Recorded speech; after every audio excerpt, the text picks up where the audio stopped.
नमस्कार मेरे प्यारे विद्यार्थियों, स्वागत है आपका एक और अनदर वीडियो में।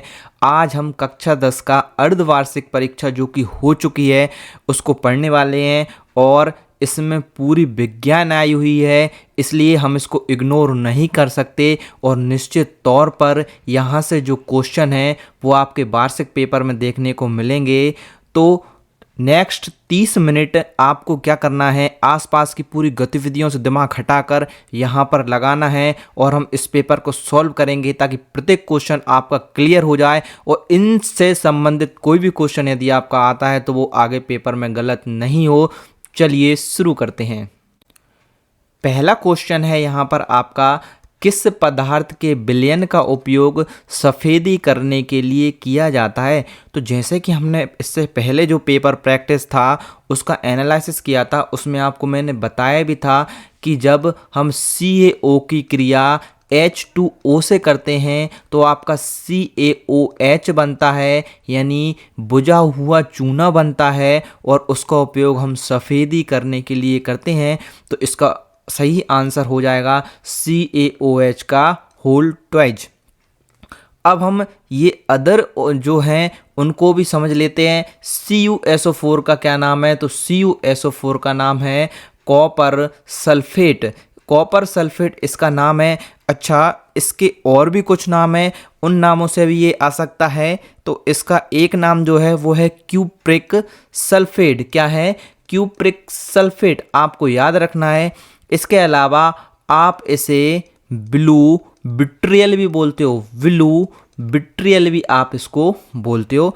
तो कॉपर सल्फेट के यहाँ पर दो अन्य नाम हैं, एक है क्यूप्रिक सल्फेट, एक है ब्लू विट्रियल। अब मैं इसके उपयोग भी बता देता हूँ। तो कीटनाशक के रूप में इसका उपयोग होता है, शैवाल नाशक के रूप में इसका उपयोग होता है, जीवाणु नाशक के रूप में इसका उपयोग होता है और कवक नाशक के रूप में इसका उपयोग होता है। तो CuSO4 से आपके इतने क्वेश्चन यहाँ पर बन सकते हैं, तो ये चीज़ आपको यहाँ पर याद रखनी है। नेक्स्ट हमारा ऑप्शन है BaCl2 यानी बेरियम क्लोराइड। तो बेरियम क्लोराइड यह आप आतिशबाजी जब करते हो तो उसमें हरे रंग उत्पन्न करने के लिए बेरियम क्लोराइड का यूज़ करते हैं। इसके अलावा BaCl2 का उपयोग आप जो अपशिष्ट जल होता है उसके उपचार में भी इसका उपयोग करते हैं। और ये BaCl2 जो रहता है ये विषैला रहता है। आपको याद रखना है ये कैसा होता है, विषैला होता है और ये सफ़ेद पाउडर के फॉर्म में होता है। कैसा? सफ़ेद पाउडर के फॉर्म में होता है। और यदि अब ये विषैला है तो इससे हमारे शरीर का कौन सा अंग प्रभावित होता है, तो वो होता है तंत्रिका तंत्र हो जाता है। और इसके अलावा जो गुर्दे आपके होते हैं यानी जो किडनी होती है वो भी इससे प्रभावित हो जाती है। तो BaCl2 के बारे में आपको इतनी बातें याद रखनी है, नहीं तो ये बुरा मान जाएगा। नेक्स्ट चलते हैं NaCl। तो NaCl क्या होता है? नमक होता है, यानी जो सोडियम क्लोराइड जो होता है वो क्या होता है? NaCl, जिसका उपयोग आप खाने के रूप में करते हो। और नमक की कमी से कौन सा रोग होता है? घेंगा रोग आपका हो जाता है। तो ये भी आपको यहाँ पर याद रखना है। चलिए नेक्स्ट क्वेश्चन पर चलते हैं। दूसरा क्वेश्चन जो है वो है एथेनॉल कार्बनिक यौगिक का प्रक्रियात्मक समूह है। तो इसका सही आंसर क्या है? इसका सही आंसर है हमारा एल्कोहल। लेकिन हम इन सभी को यहाँ पर देख लेते हैं। अब यहाँ पर कार्बोक्सिलिक अम्ल का देख लेते हैं। तो ये क्या होता है? COOH ये होता है। अब यदि हम एल्डिहाइड को बोलें तो ये CHO होता है। और यदि एल्कोहल को बोलें तो ये OH होता है। और ये आंसर सही क्यों है? क्योंकि एल्कोहल में जो पीछे जो जुड़ा होता है वो ऑल जुड़ा होता है, और यहाँ पर भी आप जोड़ो, ये देखो ये ऑल जुड़ा हुआ है, तो इसका ये आंसर सही हो जाएगा। और हम यदि कीटोन की बात करें तो इससे दो क्रियात्मक समूह यहाँ पर जुड़े होते हैं, तो ये कीटोन का संकेत होता है। आपको याद रखना है, ठीक है। नेक्स्ट हमारा जो क्वेश्चन है उस पर चलते हैं। नेक्स्ट क्वेश्चन है कि परागकण पाए जाते हैं, तो ये किस में पाए जाते हैं? ये पुंकेसर में पाए जाते हैं परागकण। बहुत ही सिंपल ये हमारा क्वेश्चन था। नेक्स्ट चलते हैं कि मानव में कितने जोड़ी लैंगिक गुणसूत्र होते हैं? तो इसके बारे में मैंने आपको पढ़ाया है कि मानव में 2 जोड़ी लैंगिक गुणसूत्र होते हैं। यदि हम नर की बात करें तो उसमें एक्स वाई होते हैं, और यदि हम मादा की बात करें तो उसमें एक्स एक्स होते हैं। और नर का वाई गुणसूत्र जो है संतान के निर्धारण के लिए महत्वपूर्ण होता है। तो लैंगिक गुणसूत्र की संख्या कितनी होती है? 2 हमारी होती है। नेक्स्ट चलते हैं हम। नेक्स्ट हमारा क्वेश्चन है, आकाश के नीले रंग का कारण क्या है? तो आकाश के नीले रंग का कारण क्या है? तो इसके लिए हमने एक वीडियो भी बनाई हुई है, उसको आप चैनल पर जाकर देख सकते हैं। तो इसका कारण क्या है, इस प्रकार के बहुत सारे क्वेश्चन हमने उसमें क्लियर किए हैं।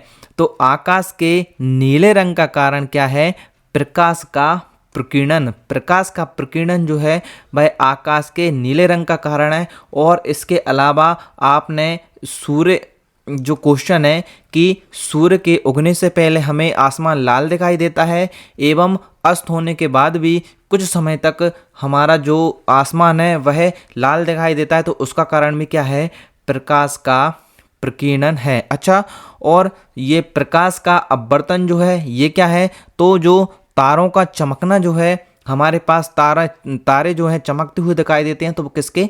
प्रकाश के अपवर्तन के कारण तारे हमें चमकते हुए दिखाई देते हैं। प्रकाश का परावर्तन आपको मालूम है, और प्रकाश का विक्षेपण ये हम इसमें आगे पढ़ेंगे। नेक्स्ट चलते हैं। अच्छा, प्रकाश का परावर्तन, जब कोई प्रकाश की किरण किसी चमकदार सतह से टकराती है तो वह उसी माध्यम में वापस लौट जाती है। ठीक है, नेक्स्ट हम चलते हैं प्रतिरोध। तो प्रतिरोध का मात्रक क्या है? प्रतिरोध का मात्रक होता है ओम। प्रतिरोध का मात्रक होता है ओम, और इसको आप वोल्ट अपॉन एम्पियर भी बोल सकती हो। ये क्यों बोल सकती हो?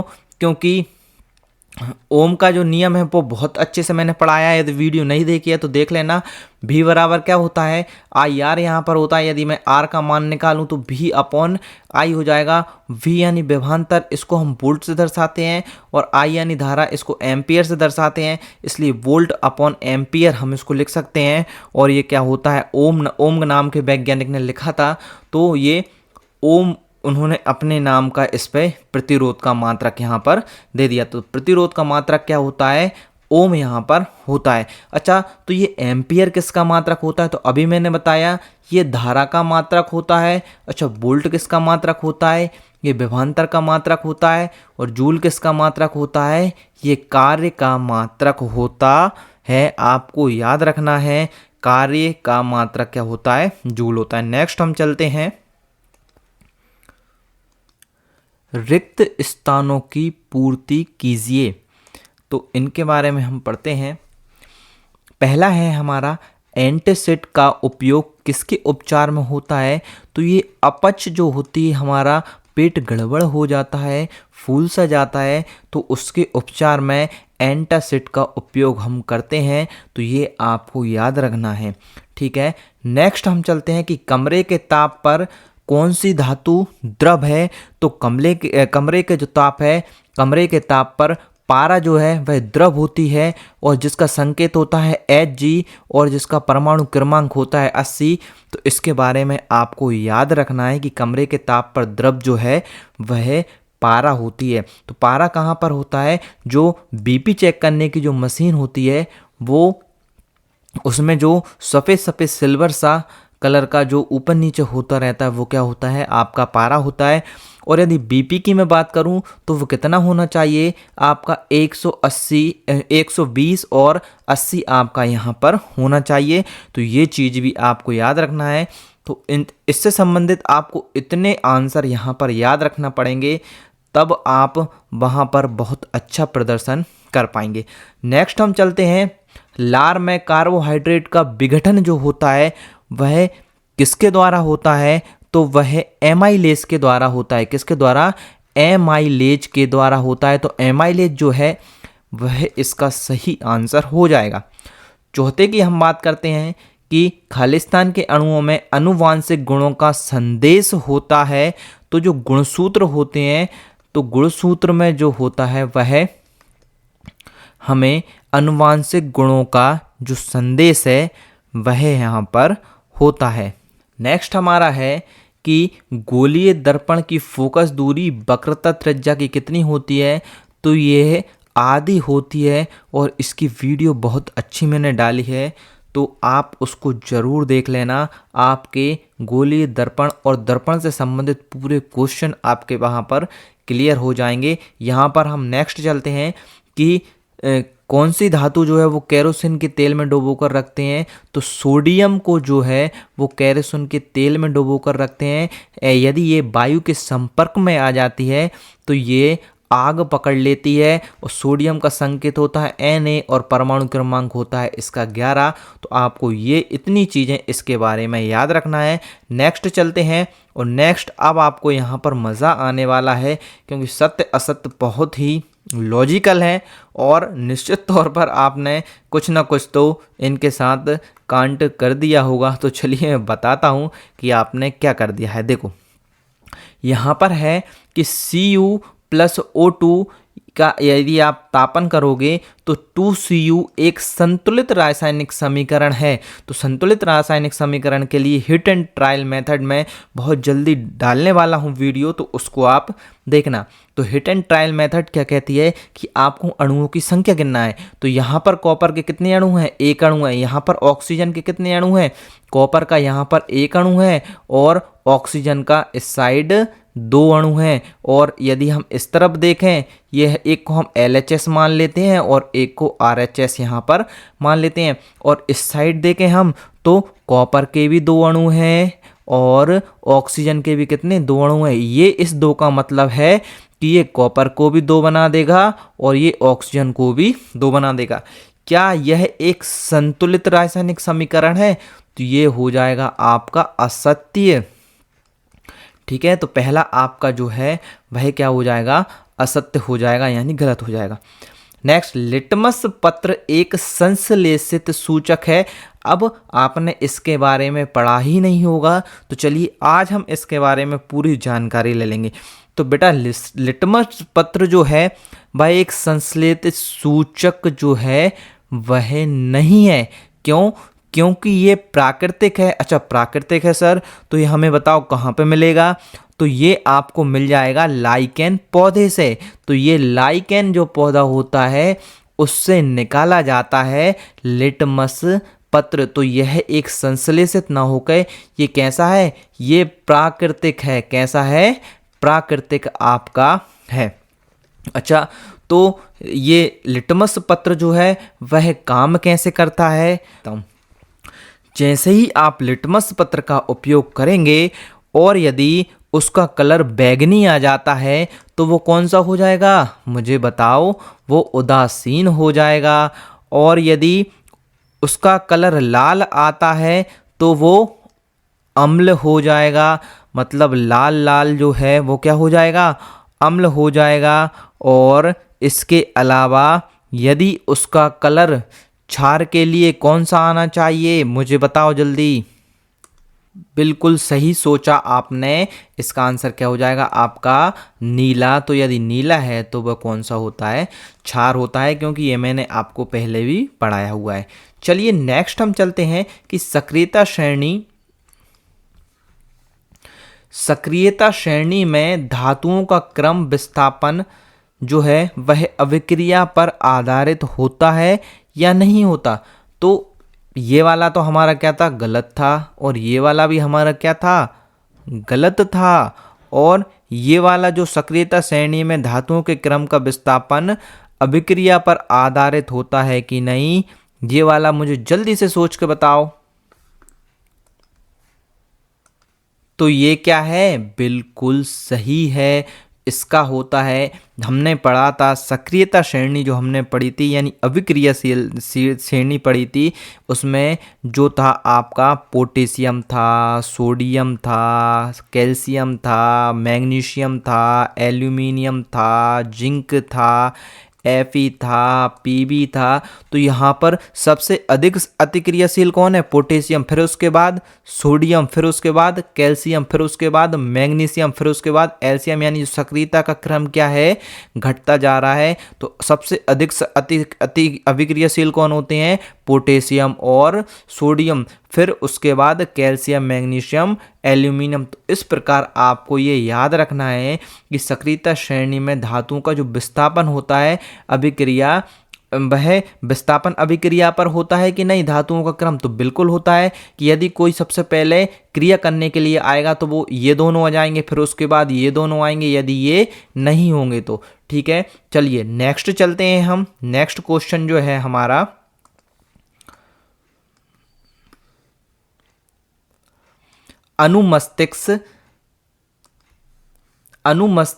मस्तिष्क के अग्रभाग में स्थित होता है। तो मैंने मस्तिष्क का पूरा आपको चैप्टर समझाया है, तो ये आपका आंसर हो जाएगा गलत, क्योंकि अनुमस्तिष्क को आप क्या बोलते हो? सेरेबेरम बोलते हो, और सेरेबेरम आपके मेडुला ऑब्लंगेटा जहाँ होता है वहीं पर तो होता है। तो अनुमस्तिष्क जो है वह मस्तिष्क के अग्रभाग में स्थित नहीं होता है, वहाँ पर क्या होता है? प्रमस्तिष्क होता है। क्या होता है? प्रमस्तिष्क होता है। तो अनुमस्तिष्क आपका सबसे पीछे होता है, जिसको आप सेरेब्रम बोलते हो। ठीक है, नेक्स्ट हम चलते हैं। यदि आपने उसको नहीं पढ़ा होगा तो गारंटी से आपने ये क्वेश्चन गलत कर दिया होगा, और यदि पढ़ा होगा तो नहीं होगा आपका गलत। नेक्स्ट चलते हैं। ऊतक संवर्धन तकनीक अलैंगिक जनन का प्रकार है। ये क्या है?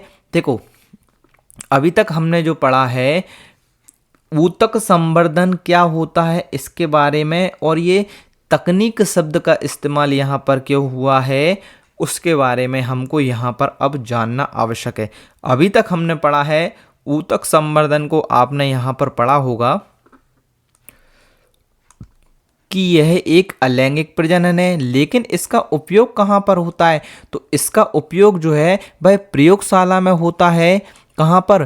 प्रयोगशाला में होता है। और इसका उपयोग जो होता है वह एक ही मूल पौधे से बड़ी संख्या में पौधे उगाने के लिए इसका उपयोग होता है, ऊतक संवर्धन तकनीक का।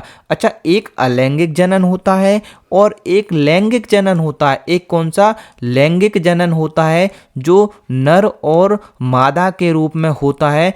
इसमें एक्स वाई होते हैं और इसमें एक्स एक्स जो होते हैं वह मिलते हैं। और जो लैंगिक जनन होता है वह डीएनए कुछ इसमें नर का मिलता है और कुछ मादा का डीएनए मिलता है। तो उनमें जो लक्षण होते हैं उनमें क्या रहती है? विभिन्नता पाई जाती है। और जब इसमें दोनों लक्षणों का समावेश होगा तो उसमें क्या आ जाएगी? विभिन्नता आ जाएगी। क्या आ जाएगी? विभिन्नता आ जाएगी। तो यहाँ पर यदि ये क्वेश्चन बने, क्या अलैंगिक जनन में विभिन्नता पाई जा सकती है, तो वो क्या हो जाएगा? गलत हो जाएगा। तो वो नहीं पाई जाती, क्योंकि अलैंगिक जनन में एक जैसी ही संतानें उत्पन्न होती हैं, उनमें किसी भी प्रकार का कोई अंतर नहीं होता। ऐसे जैसे बहुत सारे पेड़ पौधे होते हैं, आपने देखे होंगे, वह अपने समान बिल्कुल सेम टू सेम ही पौधे को उत्पन्न करते हैं, किसी भी प्रकार का उसमें कुछ नहीं होता। अब वैज्ञानिक प्रयोगशाला में हाइब्रिड बीज तैयार करते हैं तो वो अलग अलग उनमें तकनीक का उपयोग करते हैं। तो उम्मीद करता हूं मैं इस चीज़ को आप समझ गए होंगे कि ऊतक संवर्धन तकनीक क्या होती है। तो ये प्रयोगशाला में उपयोग होती है, एक पौधे से बहुत अधिक पौधे बनाने के लिए ऊतक संवर्धन तकनीक उपयोग होते हैं। और ये कौन सा है? एक अलैंगिक जनन का प्रकार है। तो ये हमारा हो जाएगा बिल्कुल राइट। जीन लक्षणों को नियंत्रित करते हैं, तो बिल्कुल सही है। अभी मैंने आपसे बोला कि डीएनए जो है वह नर और मादा का डीएनए 50% इसका मिल गया, 50% इसका मिल गया, और ये लक्षणों को नियंत्रित करने का कार्य करते हैं। तो वो किसका कार्य है? डीएनए का कार्य है। और संतति में विभिन्नता आती है, वह भी किसके कारण आती है? जीन के कारण ही आती है। बेसिकली जो आपका जीन है वो है क्या? वो डीएनए की एक सूक्ष्मतम इकाई तो है। यदि हम डीएनए के अंदर भी जाएं तो वो क्या है? जीन ही है। और जीन ही क्या करता है? लक्षणों को एक संतति से दूसरी संतति में जो है वह उपलब्ध कराता है। यानी आनुवांशिकी की जो इकाई है वह क्या है, जीन ही तो है। ये प्रोटीन का निर्माण भी करता है यदि हम इसकी बात करें। और इसके अलावा जीवों में लक्षणों के निर्धारण की बात कर ली हमने, ठीक है। और जो डीएनए और आरएनए का नियंत्रण होता है वो भी कौन करता है, ये जीन ही करता है।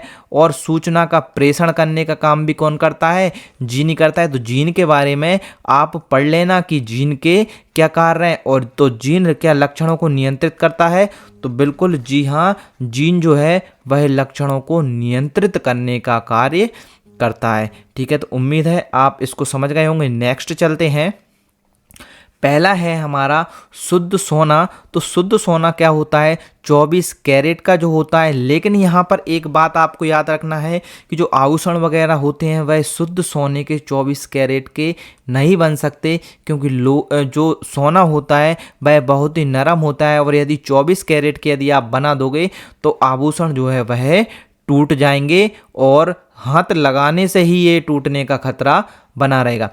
टेस्टेरोन जो होता है वह, अब इसका जो आंसर है वह ये भी हो सकता है और ये भी हो सकता है। यदि आपने ये दोनों लगाए हैं तो ये दोनों सही हैं, क्योंकि टेस्टेरोन जो आपका हार्मोन्स होता है, यदि हम बात करें पुरुषों में तो पुरुषों में यह अधिक स्रावित होता है और महिलाओं में जो है वह बहुत कम मात्रा में स्रावित होता है। तो यदि इसका आंसर हम इसको लगाएंगे तो ये हमारा 90% चांस है कि ये हमारा सही होगा और सही भी माना जाएगा। लेकिन इसको भी हम गलत नहीं कह सकते, क्योंकि टेस्टेरोन जो है वह मादा में, लेकिन बहुत कम जो ओवरी जो होती है उसमें आपका स्रावित होता है। और यदि मैं पुरुषों की बात करूं तो पुरुषों में कहाँ स्रावित होता है, तो अंडकोश जो होता है उसमें जो हार्मोन जो है वह स्रावित होता है। अच्छा, इसको आप सेक्स हार्मोन के नाम से भी जानते हो, तो याद रखना है यदि सेक्स हार्मोन की बात करें तो ये कौन सा हार्मोन हो जाएगा, वह टेस्टेरोन है। ये बेसिकली आ सकता है, ठीक है। और जो मर्दाना चरित्र वाली बात होती है तो उसमें भी क्या है, टेस्टेरोन जो है वह बहुत महत्वपूर्ण भूमिका आपकी निभाता है। यदि आप किसी दूसरे लिंग के प्रति आकर्षित होते हो तो उसमें भी टेस्टेरोन जो है वह बहुत महत्वपूर्ण भूमिका निभाता है। तो इतनी चीज़ें आपको इसके बारे में मालूम होना चाहिए। चलिए हम नेक्स्ट चलते हैं। नेक्स्ट है हमारा प्रतिबिंब। तो प्रतिबिंब का हमारा क्या आंसर हो जाएगा, जल्दी से मुझे बताइए। तो प्रतिबिंब हमारा कहाँ बनता है, तो प्रतिबिंब नेत्र लेंस हो जाएगा। और मोतियाबिंद कहाँ पर हो जाएगा, रेटिना में मोतियाबिंद हो जाएगा। रेटिना में क्या हो जाएगा आपका, मोतियाबिंद हो जाएगा। और ओजोन जो है हमारी वह किससे, यूवी किरणों से हमारी रक्षा करती है। और आवेश का मात्रक क्या होता है, कूलाम यहाँ पर होता है। तो ये हमारी पूरी सही जोड़ी है। अब आप एनालिसिस कर लीजिए कि कितने आपने सही किए हैं और कितने आपने गलत किए। अब हम एक बाकी की ओर चलते हैं और उन क्वेश्चनों को डिटेल में जानेंगे। वहाँ से आपको बहुत सारी जानकारी यहाँ पर अब आपको मिलने वाली है। चलिए चलते हैं। पहला हमारा क्वेश्चन जो है वह है कि द्विविस्थापन अभिक्रिया में अभिकारकों के बीच किसका आदान प्रदान होता है। तो ये आयनों का आदान प्रदान होता है। और इन अभिक्रियाओं को मैंने इससे पहले जो टेस्ट अपन ने एनालिसिस किया था, पेपर प्रैक्टिस, उसमें बहुत अच्छे से पूरी अभिक्रियाओं के बारे में मैंने समझाया है। कार्बन एवं उसके यौगिक का उपयोग ईंधन के रूप में क्यों करते हैं, तो बेटा जो कार्बन है उसका उपयोग हम ईंधन के रूप में इसलिए करते हैं क्योंकि ये जलने पर हमें बड़ी मात्रा में ऊष्मा देते हैं। तो ये हमें ऊष्मा देते हैं इसलिए हम इसका उपयोग करते हैं। और इससे हमें स्वच्छ लौ भी प्राप्त होती है। जो आप गैस जो यूज़ कर रहे हो वो क्या है, कार्बन ही तो है बेसिकली। और इसमें धुआं जो है वह कम निकलता है, तो इसलिए हम कार्बन का उपयोग करते हैं। बेसिक है। उत्सर्जन तंत्र की क्रियात्मक इकाई का नाम लिखिए। तो ये क्या है, उत्सर्जन तंत्र की नेफ्रॉन। नेफ्रॉन इसका सही आंसर हो जाएगा। मतलब जो आपकी नेफ्रॉन है वह क्रियात्मक इकाई है किसकी, उत्सर्जन तंत्र की। जीभ में अर्धसूत्री विभाजन किस कोशिका में होता है? तो ये किस में होता है, कौन से? तो लैंगिक में। किस में? लैंगिक में। अच्छा, अभी लैंगिक और अलैंगिक मैंने आपको समझाया था। तो देखो, जीभ में अर्धसूत्री विभाजन किस में होता है? लैंगिक में। लेकिन यदि ये पूछे कि पुरुषों में कहाँ होता है, तो पुरुषों में कहाँ पर होगा? वृषण में। और यदि महिलाओं में पूछे कहाँ पर होता है, तो अंडाशय में, मतलब जिसको आप क्या बोलते हो, ओवरी भी बोलते हो। तो ये आपको, ये क्वेश्चन आपको थोड़ा सा संभल के याद करना है कि जीभ में यदि पूछे तो किसमें? लैंगिक में। और यदि ये पूछे कि भैया इसमें जो मादा में कहाँ पर होता है, तो वो ओवरी में। और यदि पुरुष की पूछे तो वो वृषण में। ठीक है। और यहाँ पर एक चीज और, क्या आपका पौधे में अर्धसूत्री विभाजन हो सकता है? तो पौधों में अर्धसूत्री विभाजन से बीजाणु उत्पन्न होते हैं। ये आपको यहाँ पर याद रखना है कि पौधों में भी अर्धसूत्री विभाजन यहाँ पर हमारा होता है। तो इसका आंसर क्या हो जाएगा? जीभ में अर्धसूत्री विभाजन जो है वह किस में होता है? लैंगिक कोशिका में होता है। हीरे का अपवर्तनांक कितना हो जाएगा? 2.42 ये हीरे का अपवर्तनांक आपका हो जाएगा। और विद्युत ऊर्जा का व्यापारिक मात्रक क्या है? तो किलोवाट है। क्या है? किलोवाट है। किलोवाट भी लिखा मिल जाएगा, और किलोवाट घंटा भी आपको ये जो है लिखा मिल जाएगा। तो उम्मीद करता हूँ मैं आपको ये सभी क्वेश्चन जो है वह समझ आए होंगे, और आपने अभी तक इन सभी को कर लिया होगा। और ये हमारे जो क्वेश्चन थे इनको हम कवर करेंगे हमारे इम्पोर्टेंट क्वेश्चंस की सीरीज़ में, इन सभी क्वेश्चनों को। तो यदि आपको वीडियो पसंद आई है तो लाइक ज़रूर कर देना, और चैनल को सब्सक्राइब ज़रूर कर लेना, क्योंकि नेक्स्ट नोटिफिकेशन आपके पास तभी पहुंचेगा जब आप इस बेल आइकॉन पर क्लिक कर देंगे। तब तक के लिए जय हिंद।